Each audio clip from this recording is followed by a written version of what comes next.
Hello and welcome to Let's Talk Education, a chance to hear directly from the Boulder Valley School District's team on important topics in our school. Today we'll be exploring a very important topic, the social emotional health of our students. There is no doubt that our kids are struggling during this pandemic, and especially as we've been forced to go back to remote learning. This afternoon, I'm very excited to have an amazing panel of individuals joining us, and so I'm going to have each of them say hi as I introduce them. First of all, we've got two of our BVSD mental health advocates with us. Yadi, do you want to introduce yourself a little bit? I'm Yadi Cook, and I am the bilingual mental health advocate for the East Network. So, and I primarily work with elementary schools. Perfect. Which schools do you typically visit? I'm at Sanchez, Pioneer, and Lafayette. Okay, perfect. We also have Katie McGee. Hi, Katie. Hi. Thanks for having me back, Randy. It's great to be here. I always like to call on you when we have these kind of things. I appreciate it. It's an important topic to reduce that stigma around mental health for all of our students and our families. And I am mostly in the elementary schools, although my career started about 20 years ago in hospitals and in the high school. I was at Boulder High School for about 10 years with mental health partners in the city of Boulder.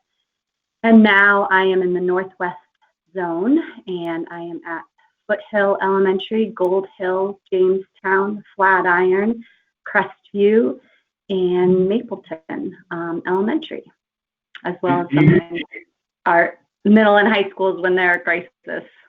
Awesome. And I was just going to add in that we've been lucky enough to have her on 9 News and a few other places recently, as well as the news media has become interested in this topic. So thank you for what you do. Additionally, we've got 2 folks from outside the district that are joining us today. Sara, do you want to introduce yourself? Sure. Hi. Thank you so much for having me. I supervise prevention interventionists who work alongside the counseling and support teams within BVSD, and they're prevention and interventionists in a number of the BVSD middle and high school. And our role primarily is to support students with social, emotional, mental health needs, both to provide direct service in the school setting and also to link and refer out. And right now there's some exciting things, during this time, a couple of things the PIs are doing. There's someone who's leading art journaling groups on Mondays for students, which has been a big success. And there's another PI who is helping with a mentoring program at Centaurus to help teachers support some students who are having a harder time engaging. And then another PI is doing more like a friendship group to support some of the peers. So there's a lot going on, and we work collaboratively with the rest of the team. And you're with Mental Health Partners, right? Yeah, with Mental Health Partners. Say that. All right, thank you so much. And then Jenna, you are with Rise Against Suicide, right? Sorry, had to hit the mute button. Yes, thanks for having us, Randy. I am with Rise Against Suicide. I'm the executive director, and we serve uninsured and underinsured youth that are struggling with suicidal ideation, depression, their mental health needs, and we can get those kiddos seen pretty quick. And we work mostly with the school district, and the counselors refer those kiddos to us. Perfect. Well, thank you. I can't wait to dive into the things that both of your institutions do. And then I do want to mention we've got 2 other folks from our student support services, so sort of from the central administration side of things. Katie Romero, good afternoon. Hi, thanks so much for having me. Yes, I am the Director for Student Support Services in the Northwest Network. I also coordinate the secondary counselors, middle school and high school counselors, and work with a number of other people and wear many hats, but primarily coordinating the counselors at the middle and secondary level. Perfect. And her compatriot is Tammy Lawrence. Hey, Tammy. Hi, everyone. Thanks, Randy, for having me. Yes, I'm the Director of Student Support Services in the East Network. I work primarily with our elementary counselors and any other supports that are needed throughout the district. Always here to help out. So thank you. Perfect. Thank you. Okay, before I go too much further, I do want to remind everybody that we do accept questions during Let's Talk Education. Part of the best part of the show is the fact that we get to hear directly from our parents and students and staff. And so I do want to remind everybody that if you do have a question that you want to ask today, you can just go to our forum. It's at bit.ly, that's bit.ly/Let's Talk BVSD. Again, bit.ly/Let's Talk BVSD. And we also will look at our social media sites. We put some reminders that this was going to be coming up, and so I'll look out there to see if there's any questions from there. Tammy, as I mentioned at the very beginning, this has been an incredibly tough time for our students and our staff. The crisis was really impacted. I think one of the most amazing things about this crisis is that there's a lot of things that happen out there that impact one group or another group. This has impacted the entire spectrum, all the way from our youngest learners, from kids before they even come to school, all the way up to our seniors in our community. And I think about our staff, and not to say that they're seniors, but every element of this institution has been hit by the pandemic. We're all struggling. We're all stressed out. This is something that hits everybody. You're right, Randy. And I would say, I think when this initially started at the beginning, no one really saw this coming, and it does. It impacts all of us. It impacts us in the schools. It impacts our youngest students, our parents, our teachers, our older students, and like you said, even our elderly community members. So it spans across the spectrum. And, we all kind of banded together at the beginning, and we were thinking, how can we support each other? And everybody's thinking it's going to last just a little bit of time and we're going to get to May, right? And then we get to May and we're still in this. And so what it's really caused all of us to do is continue to work together and to continue to think of different ways that we can support each other that we haven't done so in the past. So we've got a lot of great things happening just within our systems, teachers supporting teachers and students supporting students, and figuring out what are different ways that we can help support people, because it does impact everyone, and it not only socially and emotionally. There's financial impacts, there's housing impacts, there's food impacts, there's transportation impacts, and so it really has impacted all areas of education and all areas of just the way we live life and the ways that we interact with people. And we're used to being able to connect on a personal level face to face, and that has been something that's been impacted. So how have we come together to support each other in that space is really where we've spent a lot of time and energy, and we're still working through that, and we're still trying to find ways to support each other, and knowing that we're all human and we're all really empathetic for each other and really want the best for each other. And so trying to figure out what that looks like, and it comes down to individual needs, because we're all in this together, but we're all in different situations, and those situations can change from minute to minute, day to day. And so it's really about who can we lean on for support, or knowing when we can stop and take care of ourselves, and so we can support others. So it's really just been one of those things that a lot of us didn't see coming. If none of us have been through it, and just trying to think creatively on how we can support each other. And I know Katie and Yadi are out in our schools on a pretty normal basis right now, obviously connecting with students and parents, et cetera, virtually.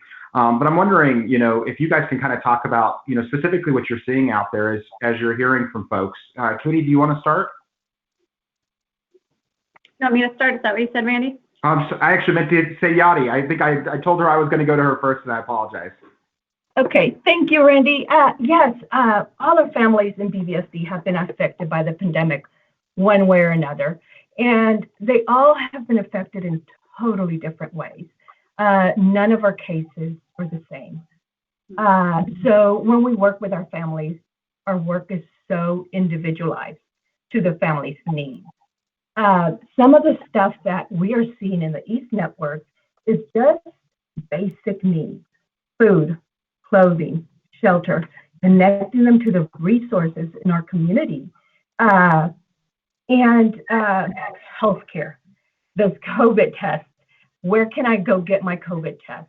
So we're back to the basic. The Maslow hierarchy of needs is connecting our families to those resources. once we connect those families to the resources, then we could really start talking about the mental health issues that some of the family members are experiencing. We could really start talking about school engagement. We could start talking about, hey, how can we meet your child's academic needs? So when we're able to meet their basic needs, then we could talk about their mental health needs. What we're seeing with my colleague in the East Network is that we're seeing an increase in stress and anxiety, not just from the kids, but the adults in the home. So we're working with families together, and we're partnering with our parents.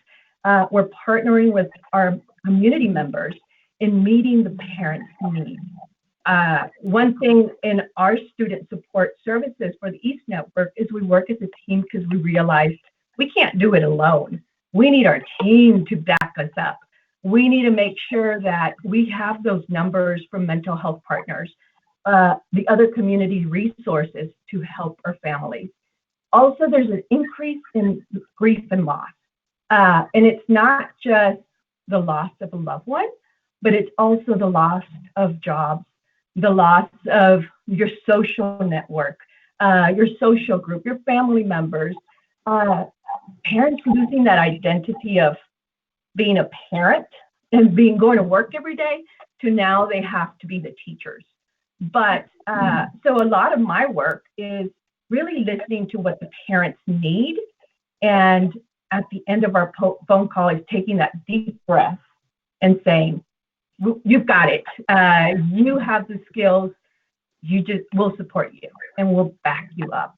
So that is some of the stuff that we're seeing as we're working with our families.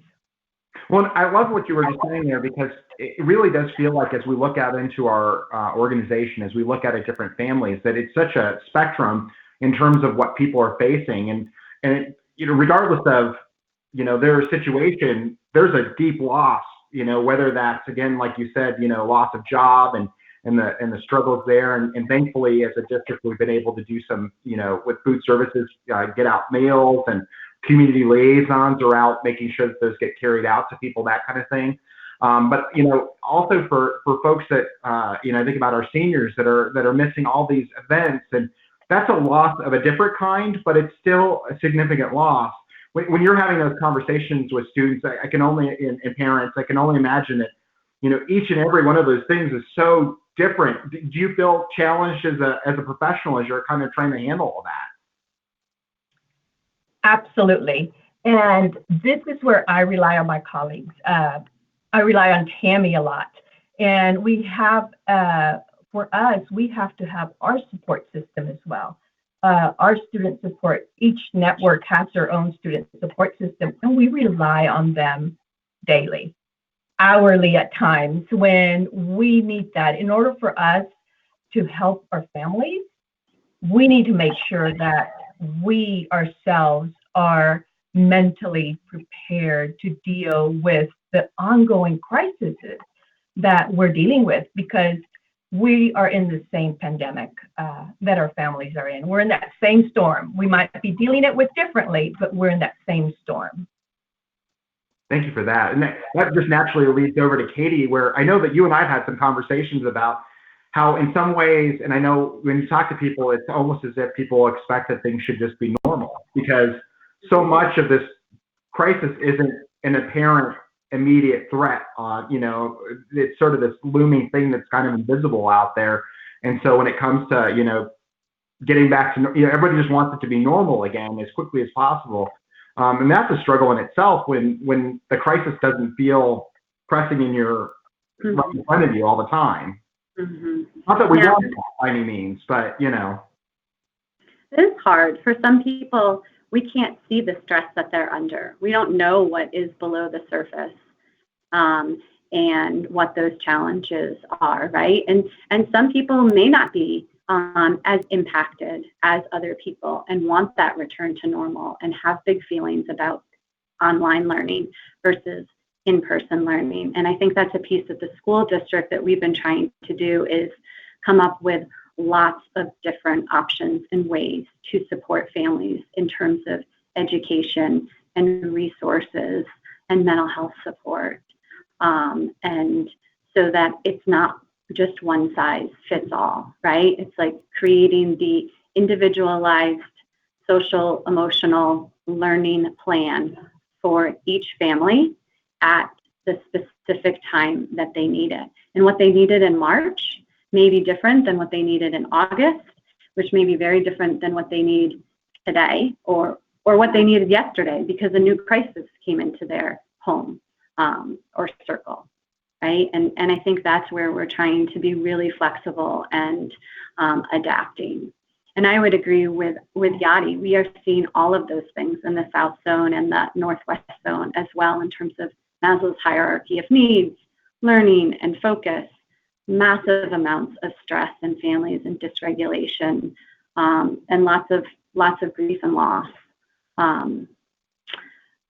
from family members being sick to parents dying or siblings dying, and that just like very, very heavy piece. And we're also seeing, I am seeing these amazing pieces of people giving back and showing up, from teachers going the extra mile and community liaisons dropping things off on doorsteps, and neighbors showing up with food for families, and people calling me and saying, what else can I do? I have the capacity to give right now. What family needs it, and people really kind of taking turns in that. And it brings that lightness into what are some really dark times for some families. It is amazing how this challenge has really brought forward the best of people. I do want to ask one other question before we move on to other panelists, but the idea that I know you and I were having the conversation about, it's okay, we should expect in this situation where everything is out of whack for our children to manifest in a fit, for us to lose our cool. I had a week, Tammy and I think we're talking earlier this week about moments where it's just, you're so overwhelmed that your mind just can't, you're done for the day. Moments when you lose, like I said, you lose your cool, where, your temper is just shorter than, and I think to a certain extent, again, my family has dealt with a few, we lost a granduncle on my wife's side, and that, when you got that, it feels like there's a legitimate reason to be sad and feel those feelings. You have to kind of sometimes say to people, no, this, I know you feel like you're supposed to be normal and you're holding yourself to that kind of level, but you have the right to feel the way you're feeling right now. Yeah, I think that there is a lot of validation, absolutely, that this is hard, and hard is hard, right? What is hard for me and what is making my day difficult may be different than what is making Tammy's day difficult, or Yadi's or yours, Randy, but it is still in that moment, this is what's hard and this is what's dysregulating my nervous system, and so I need to name that. What Dan Siegel says is you name it to tame it. That piece makes sense in our brain, right? And this is what we do with 3-year-olds.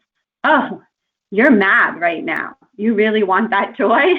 Yep, you're mad. Let me just name that for you, and that helps soothe our brain. But I think we do need to continually remind ourselves that this has been a chronic, stressful event. And we wanted, as Tammy said, to think, oh, this is going to end in May. I'm going to go back to whatever that was. And no, we are still in it. It is still hard. We can do hard things, right? But we can't do them alone. We have to do it with a tribe and a team of support. And knowing that just because it was hard 3 months ago and it was hard yesterday, doesn't mean that today it can't be hard either. And my goal for today may be that maybe I wake up and I don't cry 5 times or swear 3 times, right? And I just got to laugh at that one. I was like, whew. Or maybe my goal is that, oh my God, I have the capacity, and today I can reach out to like 3 more people and help them. But that's going to go up and down, and I have to allow myself to go, as we say to our elementary school kids, in and out of those zones of regulation, like a stoplight of the red light and the green light and the yellow light, and knowing that we're not going to be perfect in this. And that's really okay. And it's better if we can kind of laugh at ourselves a little bit, right? And find that person that we can turn to and go, this was so hard. And this isn't the norm. We are going to get back to a different time and spot, but it's probably not going to be tomorrow. Thank you for all that. And I will also mention that Katie and I and another one of the mental health advocates, Jamie Smalley, we did a couple articles. If you haven't seen it already, I would definitely recommend going to the spot or on our website. And one of the things that we talked about too is that window of tolerance that you have, and it grows and it decreases based on how much sleep you get. Sometimes we are preset with some limitations based on our DNA, but things are also improved by we're going to talk about some tools here in a little bit about how you can widen that window and regulate that situation. So I just wanted to make sure people know that resource is out there. Sara, I know you wanted to add something into this conversation. Yeah, no, I just had a couple. It's all very thought-provoking stuff, right? And one of the things, I think Yadi said this and Katie, that I've just been struck by is that this, we kind of think about it as we're going to get back to normal, right? That this is unprecedented times, and we're going to kind of go back to normal, and the grief and loss process. And I think a couple of things is really also sometimes framing it maybe a little bit differently, in that we are having this unprecedented, unique communal experience. The whole world is experiencing it, right? And when we kind of feeling that or being with that or creating experiences of community is a healing sort of practice in a way. So remembering sometimes when you're feeling alone or your kid's feeling alone, like every child is going through this, every parent, right? We all are. And acknowledging that, and the grief, I think, is huge, like allowing yourselves, your kids, having conversations about it, right? Like the loss, and allowing the space for that. And I think, I say this a lot to the PIs, and it's pretty simple, but we just need to have a lot of grace with ourselves and each other, with ourselves, with each other, and with our kids. That we are all trying our best and doing our best, and we need to have grace. And it's hard to forget. Every time I hear you say PI, I think I think about Selleck. So tell us what PI stands for. Oh, I know, it's such a funny title. Private investigator is one that comes up a lot. So it stands for Prevention Interventionist. Okay. And we haven't been able to come up with a better title, but it's because we do both. We hold both. On the one hand, prevention is sort of doing things like supporting programs like Sources of Strength, resiliency building, psychoeducation about topics that teenagers face, healthy relationships, depression, anxiety, self-harming, substance abuse.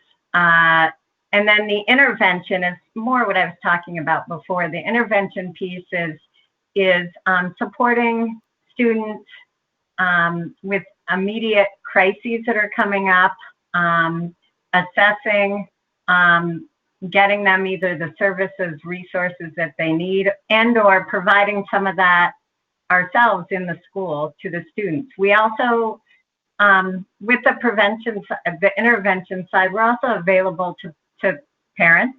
Often parents can reach out and say, hey, I don't know what to do. I'm having a really hard time with my student.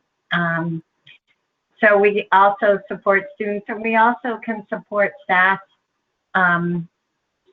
or teachers who in the school as well. So we have lots of different roles, and it looks a little different in each building that we're in. Well, I can imagine that a certain part of the role is a little bit of a private investigator in terms of kind of digging into what is going on with this kid or what's going on in this situation and trying to understand that, which, you put your sleuth hat on and drive your red Ferrari, was it, that he used to? Anyway, Yeah. That's a totally old reference. I love that theme song, so I can't get away from it. But, well, thank you for kind of explaining that. I do want to get into sort of what's available to folks if they are struggling. And I know that, you know, sometimes these situations come on out of nowhere, and sometimes you could feel them building over time. You know, and so I know that at times people feel like they might be struggling, and if you hit that wall, if you suddenly realize that you've run out of, I think the terminology that I used in the article is the idea of like, you run out of rope, right? Like you just feel like you're at the end of your wits. Tammy, which ways do we want people to go within the district? And we're going to kind of spread out to our other friends that are here too about what else is available. But what should they do if they're struggling, and what do we have available to them? Yeah, so, you know, oftentimes our parents are very connected to teachers, so they can always reach out to teachers. I don't want to forget that, because teachers play such a huge role in this space as well. I mean, they're on the front lines with our students every single day. And so, you know, you can have that conversation with teachers. And all of our schools, we're really fortunate now that all of our schools have a school counselor that they can reach out to. And our school counselors are really that, you know, tiered one level of support for students. They're not mental health therapists. None of them are, you know, necessarily in that role for the therapy part of it, but they are there for that support, that school support side of it. And they do meet with students and get some of that information from them. And if it seems to be, you know, something that needs to be a little bit more support, you know, we're reaching out to families and we're building that relationship with families, and then outsourcing into you know, an outside resource that we have. So always school counselors. School counselors work really closely with our mental health advocates at the elementary level, and then our prevention and interventionists at our secondary level. And if there's any situations too that our folks in the schools need, Katie, Mike, Lo, and myself are available to help, you know, troubleshoot what does this look like, what do we need to do. And then that's when we really start to go to our outside providers. And we have, you know, our mental health providers that are here. You know, Sara's here to talk about that side. We use Jenna with Rise Against Suicide quite a bit. And so we really have done a lot of partnerships. NAMI, we just met with NAMI the other day, and some of the partnerships that we can do with them as well. And so, like a couple people have said, really, it is a team. Like, we are really in this as a team, and trying to support each other, in all of us, supporting parents. Yadi and I were just talking the other day, and she said, you know, since the pandemic has happened, I spend a lot of time supporting parents on how do I navigate this now? What are my resources in the community? How do I fill this form out? Where do I go for this or for that? And so, you know, some of our roles have shifted as we have worked through this, and not sure what it'll look like when we get to the other side of it, but I think that we are becoming stronger as a system, because we have been working so closely together through this process and really working with our community partners in this space. And I think one thing, you know, when people were talking earlier, we have the grief and the loss, but I think one thing that we really, as a whole in a community, really need to start thinking, like, how can we celebrate the things that have been the positive aspects of this? You know, what are the skills that we are learning as adults, as parents, as students, as teachers, as administrators? There's so many different things that I find myself doing now that I wouldn't have been doing, you know, 11 months ago, or talking to folks that maybe I wasn't having those conversations before, but now that we're in this space, we are. And so celebrating the things that have made us stronger through this, I think, is so important, and it helps us through those dark times of, wow, I don't get to see my friends face to face, but thank goodness I can operate this computer and I can get them on and we can chat and I can put my headphones on and we can, you know, there's so many things, and we're so fortunate that we do have technology through this pandemic, and we weren't here 100 years ago, and I don't even know what that would look like for those folks. But you know, just really trying to focus on those positive things. And so that's how we as a system work. And Katie, Mike, and I really work to support our school counselors and our mental health advocates. I don't want to forget our attendance advocates work closely with our students, and they're really working with families, and our engagement specialists at the secondary level. And you already mentioned community liaisons. I mean, we really are supporting and working together in that space. So I'll hand it over to the community partners. We have many layers, I guess, of support here, Randy. I will mention before you do that, just two things. One is I think it is incredibly important that we remind everyone, and it feels, once we've been a couple of years into it, it just becomes the status quo. But it wasn't that long ago that we didn't have as much support especially at the elementary level. I mean, the school district and our community has really supported the idea of adding more counselors. That's a fairly new development. Absolutely. So we are in our second year of full implementation of elementary school counselors, and thank goodness, our elementaries have part-time in some situations, school psychs or social workers, and many of them have their principals. And so over the last 4 years, we've been able to slowly bring school counselors in, and so we are in a space where all of our elementary schools do have that additional support. At the same time that we were building the elementary counseling support, the mental health advocates were also brought in. McGee is the pioneer and worked with Andy Tucker on that initially, and we have 6 mental health advocates for all of our networks. And so thank goodness we have that additional support in that space, because we didn't have that before. And so you're right, Randy. Our community, thankfully, we are so thankful for that support that we've been given through this, because it is it's foundational right now at this point to help everyone. I can't even imagine a situation where we don't have that. The other thing I wanted to make sure to mention just real quick before we go to our partners is, can everybody see my screen okay? We do have a couple things that are very helpful to folks. As Tammy mentioned, just reach out to your teacher, your principal, your counselor if you've got that connection. Another way to go about it is through the family help line. And if you leave a message at this line, 720-770-0102, in either English or Spanish, they will return your call and help you get hooked up to whatever you might need. So whether that's, again, support, getting information about the food distributions, or maybe you've got an academic need and you're not quite sure where to go, or again, you need to get help within our team for mental health support. This number is a huge help and is there for this purpose. Exactly. If you don't know where to start, that's a great place to go. And I did want to just remind everybody once again that we are taking questions today.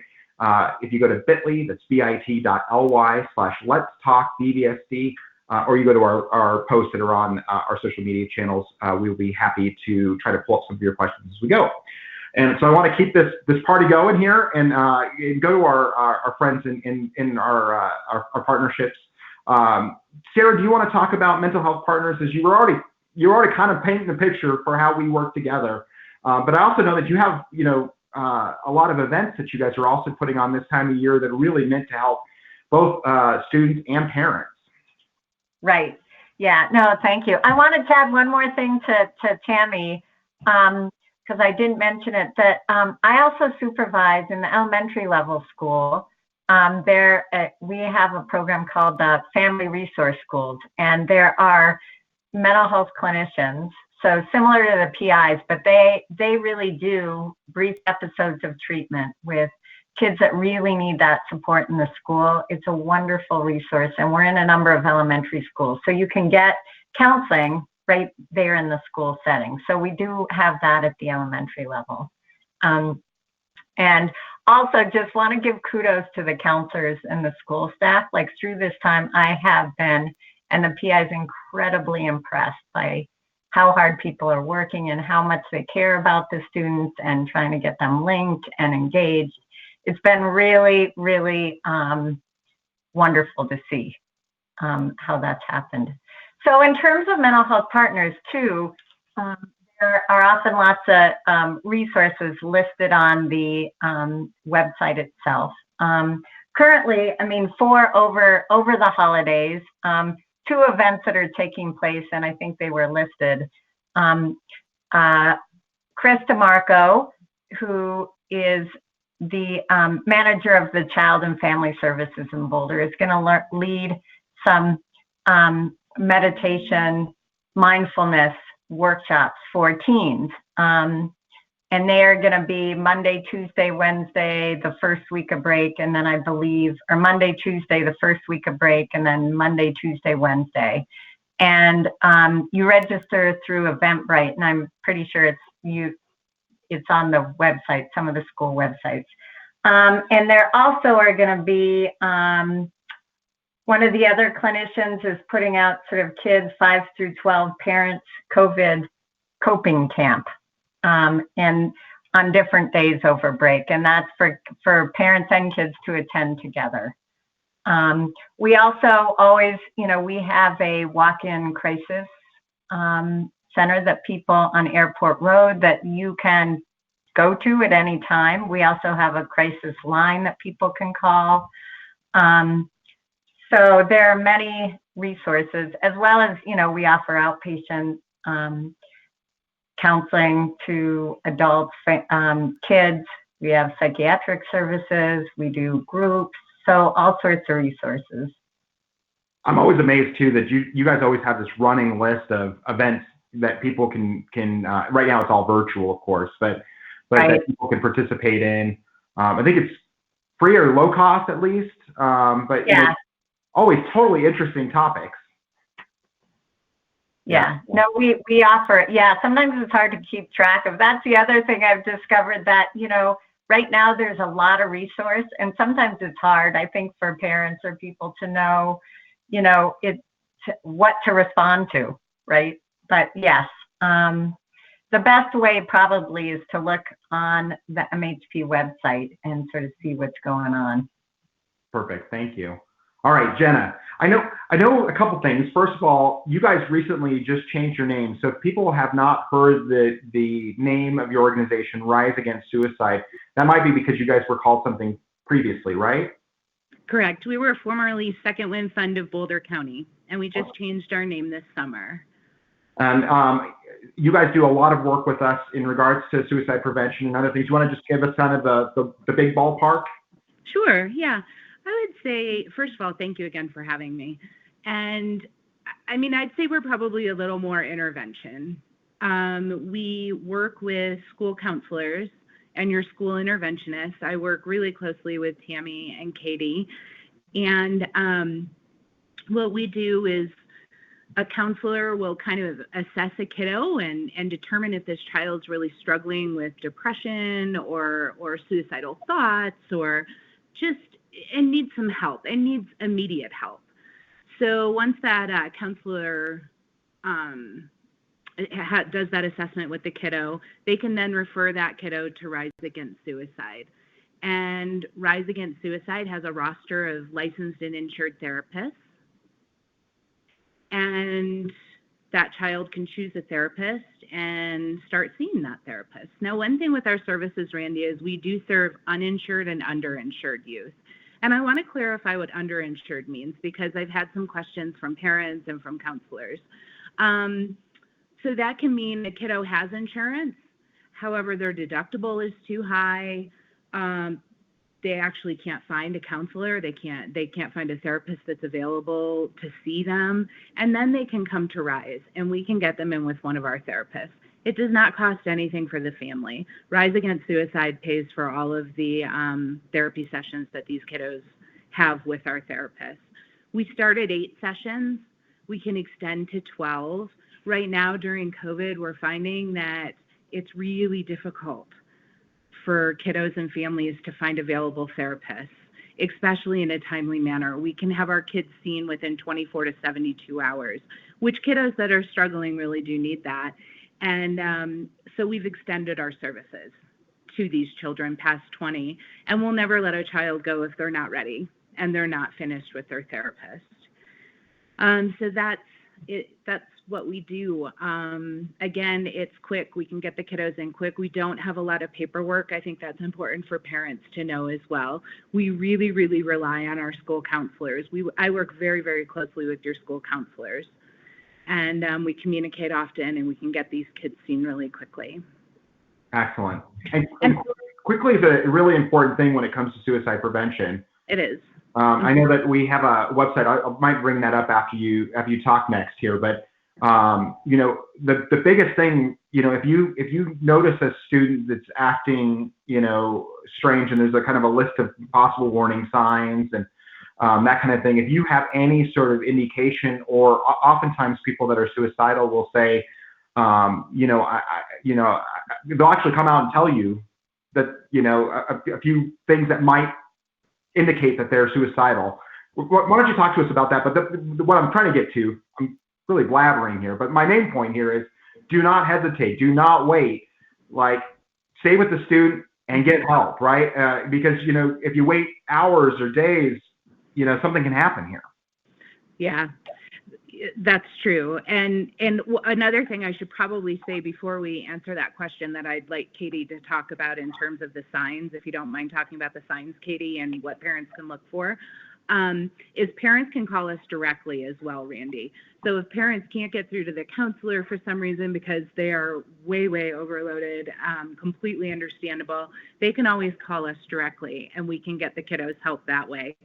And I'm still connected with the schools at that point too. And in terms of signs, I mean, Katie, do you mind talking about that a little bit and what parents can look for?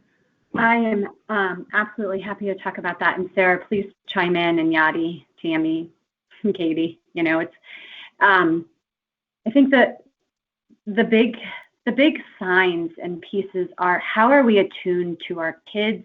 How are we attuned to our loved ones, right? Our partners, our friends, and are we noticing changes in their behavior, right? That's our biggest indicator. What are those changes in behavior are going to differ in terms of developmental levels and who that student is. So for some of our younger kids, we might hear them, and two of my colleagues that I consulted with yesterday, who were doing suicide risk reviews last week on elementary school students, you know, the first indicator was them saying, I want to die. You know, it's that bluntly to a parent. I'm not happy. I don't want to be here, right? And it's like, okay, well, we are going to take that comment and we are going to react to it. We are going to not overreact or underreact. We are going to directly address that comment and say, tell me more about that, right? And we might hear, oh, no, I was just joking. It was like, I was so frustrated with this math assignment. Or, you know, as my colleague had in the chat box, no, I really want to die. I don't want to be here. I don't feel happy. This is too hard, right? And so then we're going from there. Some other signs are, you know, depression, not being interested in activities that we used to do, which can be hard because we have a whole lot of people who are depressed and anxious right now. And that doesn't mean that they're suicidal, right? But it's looking at all of these layers. Are they giving things away? That's a huge sign, right? Let me give away these loved possessions. Writing notes of goodbyes, increases in substance use. Sara, do you have other ones that you want to jump in with? Well, I think, you know, you've kind of hit it on, you know, really noticing sort of changes, you know, any change, significant change in behavior, also vegetative kind of symptoms, you know, sleeping more, sleeping less, eating more, eating less, you know, wanting to socialize with peers, not isolating more. So big changes are part of it. And I also think that, and sometimes, you know, honestly, sometimes there aren't a whole lot of indicators necessarily. I mean, that's the other thing, is sometimes there isn't huge signs and someone will be struggling, and sometimes they will kind of reach out, or you'll find out in a back doorway. And I think as much as you can be attuned when you're feeling overwhelmed yourself, and being open to hearing when your kid is saying, I'm having a hard time, goes a long way. And then reaching out for help. Yeah. And many times our adolescents, they may reach out to a peer before they reach out to a parent, right? Or they may reach out on social media before they reach out somewhere else. And so a new term that I learned yesterday was called sad fishing. I don't know if anybody knows that, but Jamie Smalley and Kim Wright and Jessica Hebler there and some of our other zones, they were educating me on this because I'm not always the most savvy with the technology and social media pieces. but how some of our students are really getting attention through, this is so hard and it's the hardest for me, and kind of that one-upping of what's sad. And I bring that up because I think every time that we hear a comment or we're worried about somebody being suicidal, we want to address it and say, hey, I just want to check in. That comment that you said makes me wonder, how sad are you? Are you having any thoughts around hurting yourself or killing yourself? And you are not going to put those thoughts and make somebody suicidal who isn't, right? But what you can do then is know, okay, I don't have to solve this, but I can call the crisis line and I can get this person help, rather than I'm going to sweep this under the rug because I don't know what to do if they say yes to that answer. That's really, really hard. And I think sometimes we don't have that hard conversation or put that line out there of like, I'm here for support. I may not be the person that knows exactly what to do, but I'm going to get you to that person, right? And anybody on this call, Randy, you too, you could do this. You could get that person to where they needed to be, right? And that's what I think we really want people to hear is like, we have so much support and connection. We do not want anybody to feel alone. And that can be even the crisis line that teens can text and that adults can text for support, and they can text it because that's the world that we're in right now. It doesn't have to be that you're on a full hour of a conversation. It could be, but it could also be, hey, I just need a quick lifeline right now to tell somebody how hard this is. And I do want to mention that we do have on our website, we do have a suicide prevention page, and you can get to it by just going to bvsd.org/suicide-prevention. But on there are some of these crisis lines that you can reach. One of those things, as Katie was mentioning, is Safe to Tell. You can actually text the Safe to Tell. They do, it's an anonymous system, so you can actually reach someone there and seek help. Additionally, the National Suicide Lifeline and Colorado Crisis Services, these are intended to be places that you can call 24 hours a day. And the Colorado Crisis Services specifically, it's really built for everyone. If you're struggling with something, if you need to talk to somebody, that's a good place to go. Do you guys want to talk about other and I should mention on that website is Rising in Suicide, just right there on the right hand side. So they're in there as well. I want to make sure everybody knows that we really try to build in our partners into our pages as well. Jenna, are there other places that people should be looking? Yeah, I was just thinking about one thing that I've heard a lot more since COVID started is parents needing support and parents needing help. And I've had a lot more and more calls on that. So I wanted to say, Tammy had mentioned NAMI. NAMI is a good resource for parents. Another resource that not many people know about is a group called the Hope Coalition. And that is a group of mental health individuals and organizations that come together to support the community. So if parents need support, that group could either put a program together to help that parent or connect them with an individual. And so I think both of those organizations are great for parents. And they can help the parents find the Rise Against Suicide, find the MHP, find places that can help their kiddo that's struggling right now. And we have a lot of kiddos that are struggling. So we expect a lot of phone calls. We do, yeah. And I think we do, and we serve kindergarten. I mean, we have little ones, and we'll go all the way up to 19. And what we'll see too with some of our little ones, the kindergartners and the elementary school students, it may come out in their artwork and their drawing. Right? That's a lot of what we might see and what we're attuned to of it's coming out in how they're playing with their dolls or, the action figures that they have. And we can just ask questions. I wonder what else is going on with that, stuffed animal of yours. Or tell me more about this drawing. Can you explain this part of the picture? And if you have that gut instinct, that kind of, call and consult with us. And Katie, that's what I was going to follow up on. If it's during school hours and as a parent, that might be hard for you to hear that from your child. Please reach out to the school, talk to the school counselor. If the school counselor is not available, talk to somebody in the school, and they will connect you to somebody within our system to walk you through calling the hotline, getting that help. And I could tell you, we are not going to leave you.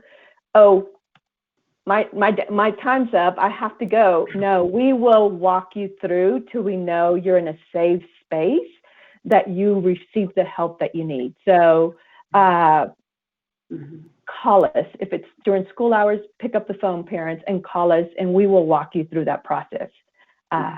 And I want to make sure to say that by bringing this forward too, I think there's a lot of angst amongst people that maybe you might get a label of like, well, what's going on? Why, is it something to do with your parenting? Or, again, there's labels that we as a society have sort of placed on these things. And we want everyone to know that this is we really want to help students. We want to help, everyone, parents that might be struggling. So, no labels. We want to get you to help. So don't be afraid of that. And these things are confidential too. And you reach out to a counselor and the folks that are on the call here today. We want to make sure you're aware of that. I do want to make sure to mention that, this time of year specifically is very hard.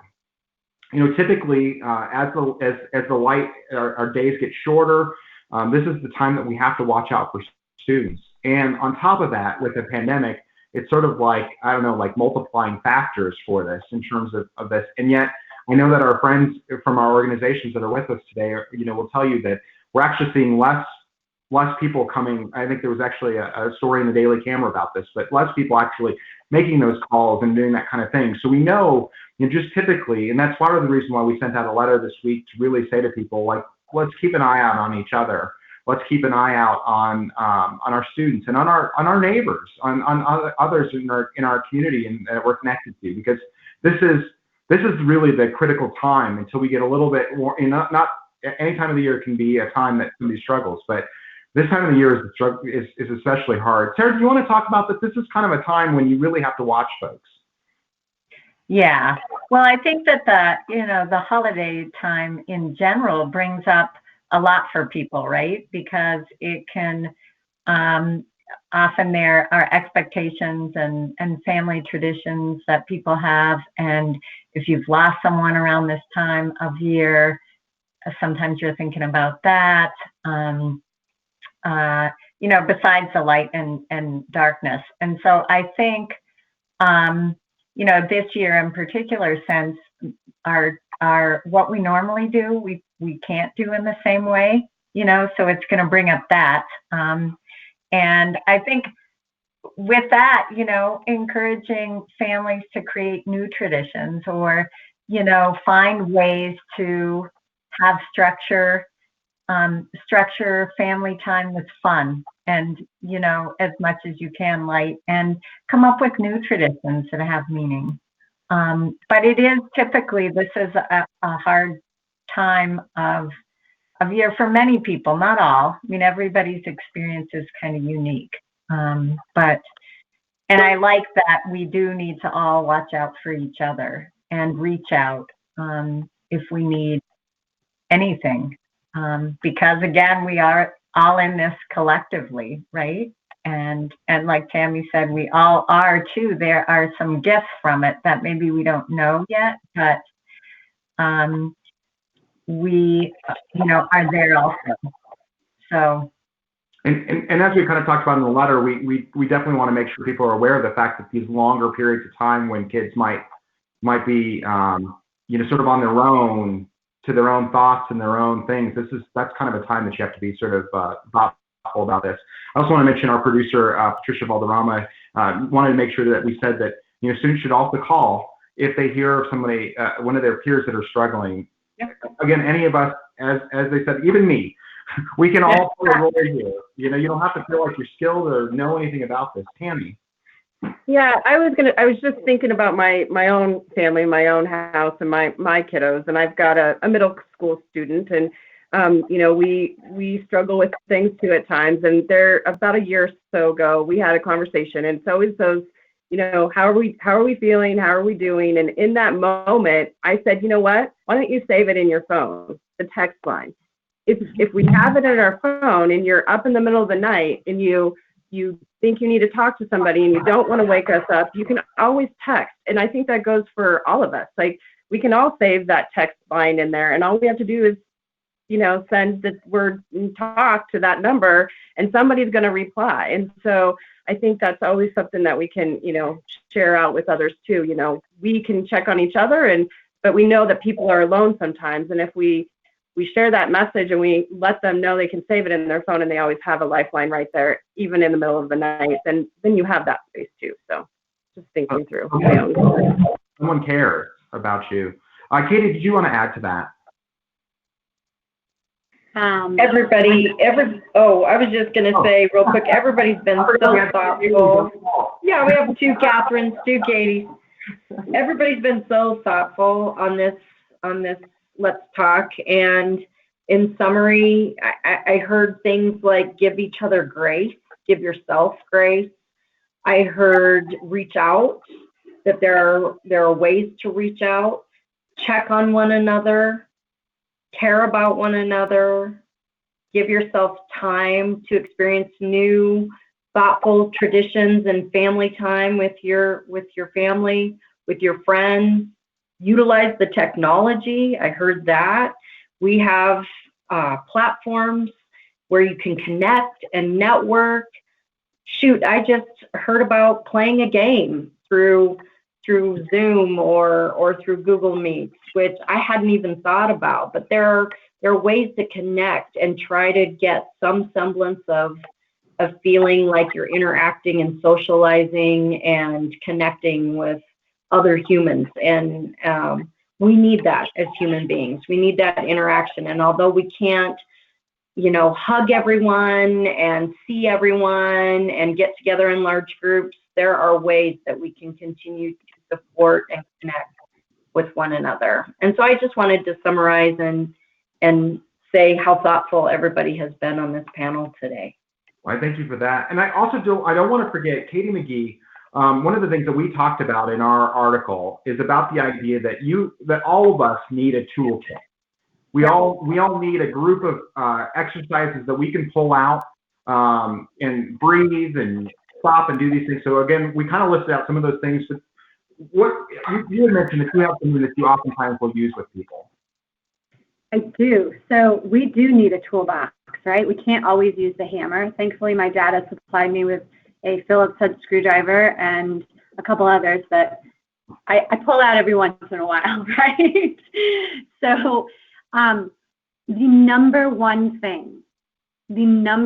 buffer for us in terms of toxic stress and chronic stress is our attachments, right? Our relationships.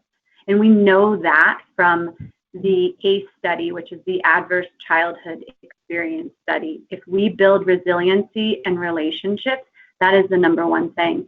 And so we've highlighted that on this call.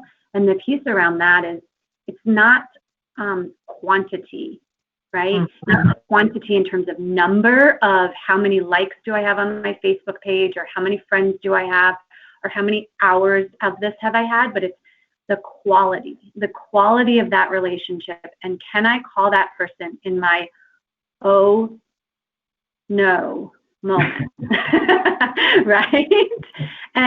And so in that toolbox, that should be our number one thing of, do I have that relationship with somebody that I can call? And if I don't, how can I build that, right? Reach out to your counselor. Reach out if you are worried as a parent that your child doesn't have that.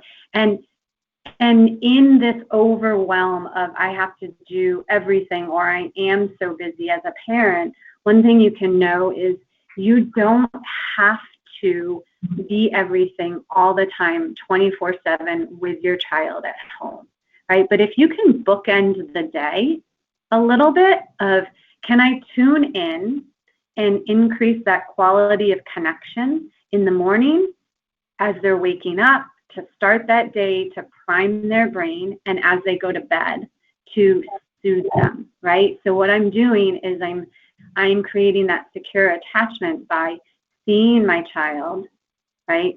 My adolescent, my grown child, right? And soothing them, And that soothing piece of how are we going to soothe what is in our toolbox.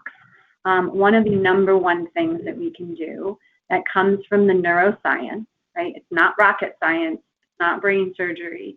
It is the neuroscience of regulating our nervous system, is breathing. And so this is where, Mental Health Partners is offering these great classes around meditation and yoga and journaling and art, right? Well, these are all the things that soothe our nervous system. And sometimes people will be like, oh, Katie, you and your like Boulder stuff, right? And I'm like, no, this is grounded in neuroscience. I promise you, right? It is, can I connect in? And one of the easiest ones is we have this vagus nerve that goes from our brain down our body. It's the biggest nerve to our gut. And it will help our parasympathetic nervous system slow down if we can slow our breath down. So the easiest one that we can do with a 5-year-old, that we can do with a 15-year-old, and I did this 2 weeks ago with a 15-year-old.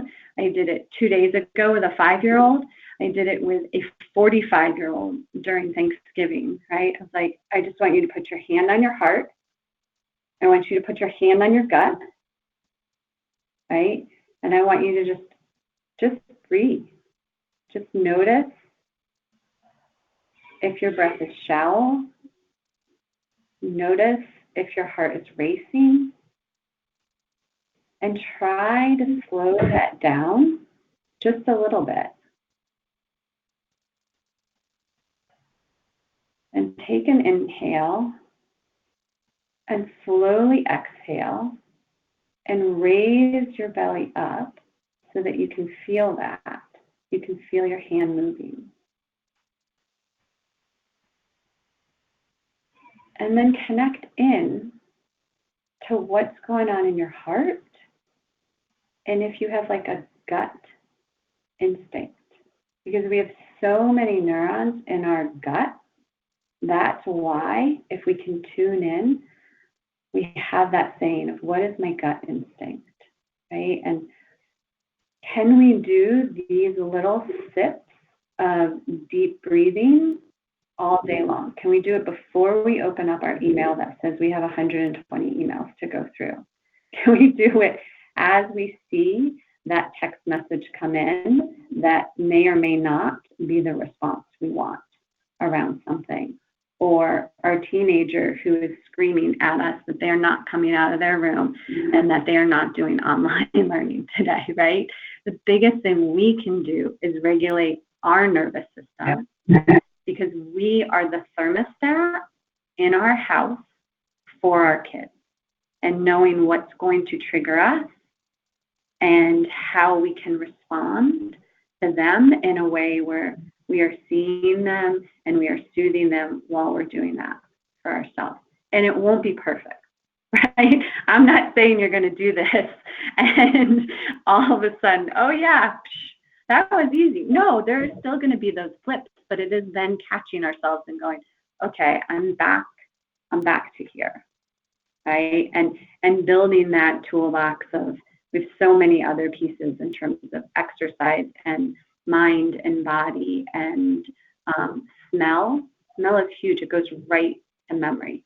So what are the smells in our home? And maybe for people now, the smell of chocolate chip cookies is going to be a trigger because we've had so many of them in the pandemic, you know. Like recently for me, I'm like, oh, the smell of like pine trees makes me feel like open and free, you know. But smell is a huge piece that goes right into memory.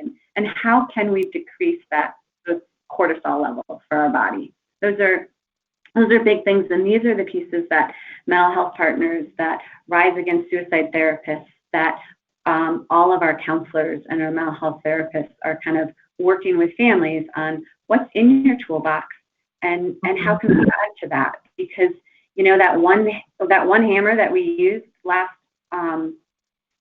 March, we got to have like 10 more, right? Yeah. And so I'm going to show you one book that I think is amazing. So this is all about it is amazing. right? And it's about how the body keeps the score, right? And so it really is that our body will hold that trauma and react. And so how we can regulate and tune in to our body is really huge. Well, I thank you so much for guiding us all through that. I think it's so very helpful and so very useful. And I love what you said about it being a thermostat for the rest of our family. If we can keep calm, I think about that with my own team, at work. When you go off the handle, well, what else is going to happen in your house? Yeah. And we have places where we can go off the handle, right, Randy? You can call me. Right. You gotta have that life road, right? So, yeah. I know we're going over here. I just want to take a quick whip around and just see if there's any final thoughts from everybody that's on the call here today. Sara, anything that you wanted to add at the end here? I don't think I really like the parents, that it's okay to take time for yourself, your own self-care regulation, because it's so key. And also with the grace with every child and family circumstance is different, and there's so many pressures for kids and for parents, right? Kids to perform academically. And for you, thinking about, well, during this time, what is most important? And going back to what Katie was saying, relationship connection, if that's all you achieve through this time of COVID, that's huge, So for your kid, for your situation, especially kids that are really struggling with online learning, just re-titrating what maybe your goals are. Very good. Jenna. Yeah, I was thinking about the toolkit. I love the toolkit. And I was thinking about one of the things we have in our house, because I have kids as well, is in 20 years, is this going to be a big deal? And I sometimes, I just have to ask my kiddos that. And when they're getting so uptight about everything, and if that answer is no, then we can probably just relax around it. And I need to remember that for them and for myself, right, as a parent. And one other thing as a parent, I try to share with other parents is if I'm feeling overwhelmed, and like Randy referenced earlier, it feels like a bazillion things are coming at me and I can't find my footing, I always look at my feet. And I'm just reminded that I'm right where I need to be, right? I'm in this moment, and this moment is what I have, right? And not to, and I teach my kids this, not to go to the future, not to go to the past, but let's live together right now. And so I guess that's what I was thinking of through this call. Like, the tools have really helped, and I think we need to be kind to ourselves. I think sometimes we can be our own worst enemy as a parent, and just being kind to ourselves. And as we say nice things to our kiddos, remember to say nice things to ourselves, and that you're embraced in this call and you're taken care of, and we're all here for you. That grace is so important. And it has been a dumpster fire of a year. So everybody got any dumpster fire ornaments for their Christmas trees so that we can remember this 2020, because we're throwing this thing away. Although don't go party on New Year's Eve, because that is the biggest thing that public health is worried about right now, is people going out and getting too crazy. Yadi, do you want to go next? I just want everybody to remember that your toolbox looks totally different than your neighbor, than your coworker, than your friend. I think about the Latino parents I work with. Me as a Latina, my toolbox looks totally different, and it is okay. My toolbox might consist of dance. My toolbox might consist of cooking. My toolbox might consist of laughing. My toolbox might consist of just sitting with my family. So our toolbox looks totally different, and it is okay. What works for you might not work for the next family. So individualize that toolbox to your needs and to your family needs. And also, as parents, give yourself and allow yourself that time out where you tell your kids, Mom needs a time out. Mom needs to go take a bath. Mom needs to go for a walk on her own. It's okay. It's okay to make that separation from our kids, even if it's 5 minutes. And most importantly, as parents, is talk to your kids. Have those conversations. Talk to the kids.